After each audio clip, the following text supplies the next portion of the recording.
Newgate Prison, London, November the 15th, 1892. The condemned man stood on the scaffold with the noose around his neck. The executioner moved into position. The witnesses below waited in silence. And in the last seconds of his life, Thomas Neill Cream began to speak. "I am Jack the..." The drop fell. The sentence was never finished. What remained was a claim with no ending, a name that Victorian London had lived in fear of for 4 years. Scotland Yard opened an inquiry and then quietly closed it. The matter was never fully explained. In 24 minutes, you will know exactly who Thomas Neill Cream was, what he did, who he chose to do it to, and why Victorian England allowed him to do it for as long as he did. The Gallows Confession is where we end. First, let us begin where he did. Thomas Neill Cream was born in Glasgow in 1850. He was educated, he was trained, he was, by every outward measure, a professional man. His family emigrated to Canada when he was a child. He studied medicine at McGill University in Montreal, one of the most respected medical schools in the British Empire. He completed further qualifications in London at St. Thomas's Hospital, and he returned to Canada to practice. He was also a killer before he ever arrived in Lambeth. In 1879, a woman named Kate Gardner died in Cream's office in London, Ontario. The substance was chloroform. The inquest returned an open verdict. Cream left Canada. In Chicago, a woman named Julia Faulkner died under his medical care. Then a patient named Daniel Stott, a man whose wife Cream had taken as a mistress. Cream poisoned Stott with strychnine and then, inexplicably, wrote a letter to the coroner suggesting the body be exhumed. It was. The strychnine was found. Cream was convicted of murder in 1881 and sentenced to life imprisonment at Joliet Penitentiary, Illinois. He served 10 years, not life, 10 years. He was released in July 1891, having inherited a substantial sum from his father's estate. He arrived in London that October. To understand what happened next, you need to understand one thing about London in 1891. The city was still inside the shadow of 1888. Jack the Ripper had killed 5 women in Whitechapel and had never been identified. Scotland Yard had been publicly humiliated. The Metropolitan Police were under institutional pressure they had not previously experienced. And in that climate, the streets of South London, Lambeth, Waterloo, Kennington, operated with a particular kind of disorder. Lambeth, in 1891, was not Whitechapel. It did not carry the same journalistic drama, but it was poor. It was crowded, and the women who lived and worked its streets at night occupied a precise position in Victorian society. They were visible enough to be exploited and invisible enough for their deaths to go unexamined. Thomas Neill Cream understood this. That understanding is the beginning of his psychology. He killed 4 women in 6 months. The method was identical in every case. He would approach women on the streets of Lambeth at night. He would offer them pills, presenting them as something medical, something beneficial. The pills contained strychnine. Death from strychnine poisoning is neither quick nor quiet. It produces violent muscular convulsions, arching of the spine, and respiratory failure. It takes between 15 minutes and an hour. Thomas Neill Cream was never present when his victims died. Ellen Donworth was 19 years old. On the evening of the 13th of October 1891, she was seen speaking to a tall man with a slight squint near Waterloo Road. She returned to her lodgings that night in convulsions and died within hours. The inquest attributed her death to poison. No suspect was named. Matilda Clover died on the 20th of October 1891. She was 26.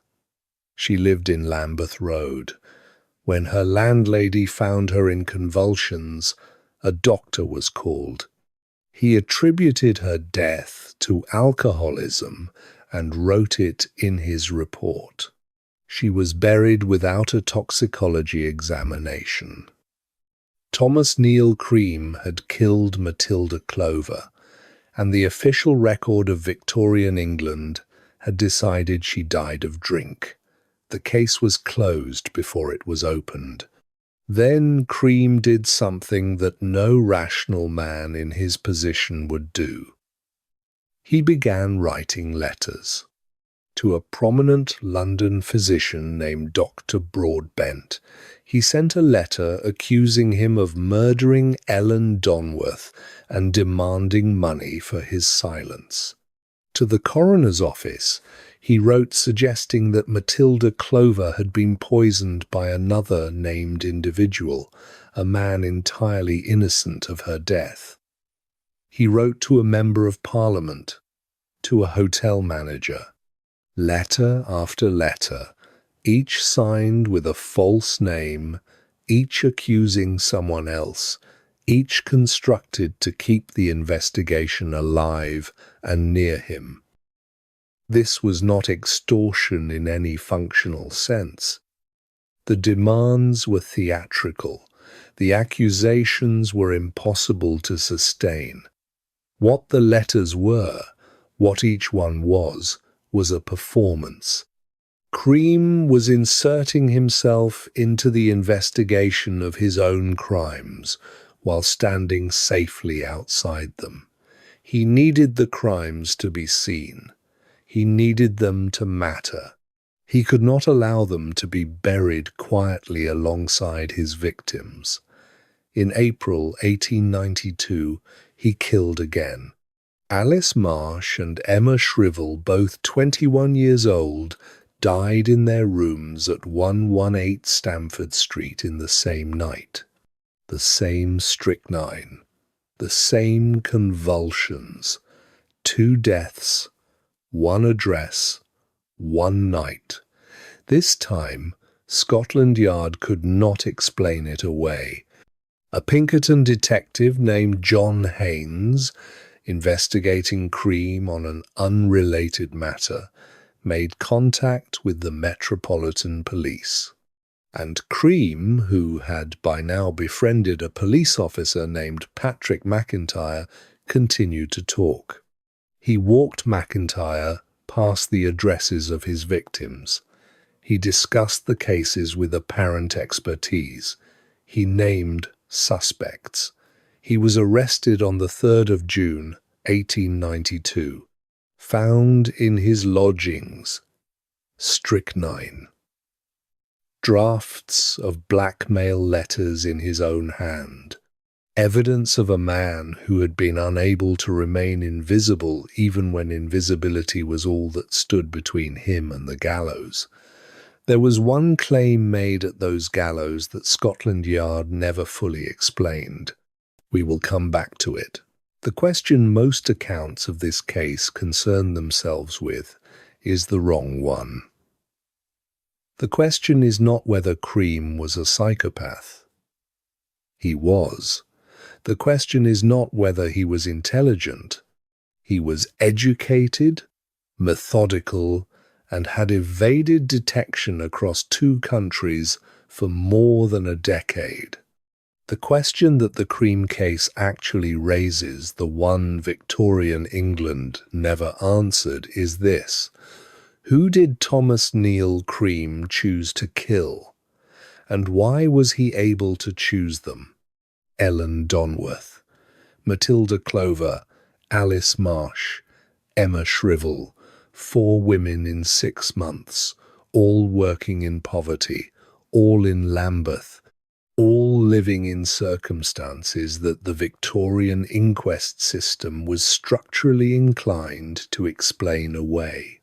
Matilda Clover died without a toxicology examination because the doctor who attended her had decided before he examined the evidence that women in her circumstances died of alcoholism. The system had a template. She fitted it. The case was closed. Cream did not select his victims by chance. He selected them with a precision that was not primarily about opportunity. It was about institutional exposure. He understood with the clarity of a man who had studied medicine, practiced crime, and survived the American legal system that certain deaths in Victorian London would be investigated and certain deaths would not. He chose the latter, deliberately, repeatedly. This is what separates the Cream case from the cases that dominate Victorian true crime. This is not the story of a brilliant detective catching a brilliant killer. This is the story of a man who operated for 6 months in South London, killing women because he had correctly calculated that the system would not look hard enough at their deaths to find him. He was not caught by forensic science. He was not caught by detective genius. He was caught because he could not stop touching the investigation. The letters, the conversations with McIntyre, the false accusations designed to keep the case alive and in his orbit. A man simultaneously the killer and the observer of the inquiry into the killing, because once the killing was done, invisibility was not enough. He needed recognition. He needed the crime to mean something, and the only way to make it mean something was to remain inside it. That compulsion to be seen, even at the cost of his own safety, is the psychological signature of Thomas Neill Cream. Not narcissism in the abstract, a specific, observable pattern. A man who chose victims he knew the system would not protect, and then destroyed his own invisibility, because anonymity was, ultimately, intolerable to him. The question this case leaves, and it is not a comfortable one, is not about Thomas Neill Cream. It is about Matilda Clover. She was 26 years old. She died in convulsions in her lodgings, and the first doctor to attend her wrote the word alcoholism in a ledger and moved on. No toxicology, no inquest, no investigation. Cream killed her. But the system buried her twice, once in the ground and once under a diagnosis that required no further examination. The question is not whether Thomas Neill Cream was capable of this. He demonstrably was. The question is how many deaths Matilda Clover's name was standing in for women whose ends were explained rather than examined. In a city that had decided, quietly and structurally, that some lives required an answer and others did not. We will let you sit with that. Which brings us back to the scaffold. I am Jack. The Scotland Yard investigated and closed the matter. The arithmetic is straightforward. Thomas Neill Cream was incarcerated at Joliet Penitentiary from November 1881 until July 1, 1891. The Whitechapel murders occurred in the autumn of 1888. He was in a prison cell in Illinois. The confession is arithmetically impossible, but the confession is not a statement of fact. It is the final act of a man who needed even standing at the edge of his own death to be the most significant person in the room. To attach his name to the most famous crime in Victorian history, to exit not as a poisoner who killed 4 women in Lambeth, but as the monster who had paralyzed an empire. He could not permit his crimes to be what they were.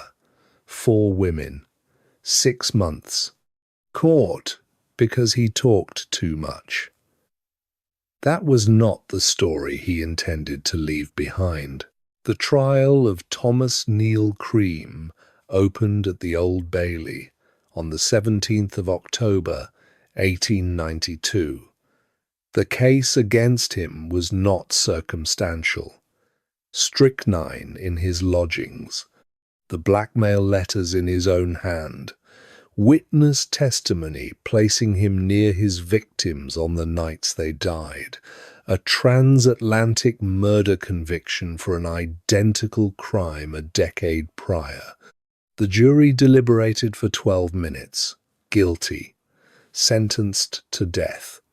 He was hanged at Newgate on the 15th of November, 1892, by the public executioner James Billington. He was 42 years old. The Lambeth poisoning case briefly resurfaced the question of how coroners investigated the deaths of working-class women in London. It resurfaced it, and then the conversation moved on. The inquest system that had buried Matilda Clover's cause of death was left unchanged. The hierarchy of grief that Cream had read, relied upon, and killed inside remained intact. Ellen Donworth, Matilda Clover, Alice Marsh, Emma Shrivell. Their names appear in legal records as victims. They appear in histories of this case, usually in the paragraph that establishes how many women Cream killed before his arrest. They are the evidence. They are rarely, in most accounts, the story. In this one, they are. Thomas Neill Cream chose these women because he believed correctly, for 6 months, that the system would not look hard enough at their deaths to find him. He was eventually caught. But he was caught because he could not stop talking, not because Scotland Yard looked harder, not because the inquest system worked, because one man's compulsion for recognition overrode his self-preservation. That is the record. That is what the evidence shows. The question of what that record says about a society that created a hierarchy of grief so legible that a trained physician from Canada could read it, rely on it, and kill 4 women inside it, that question belongs to you. Subscribe if you think that standard deserves to be examined.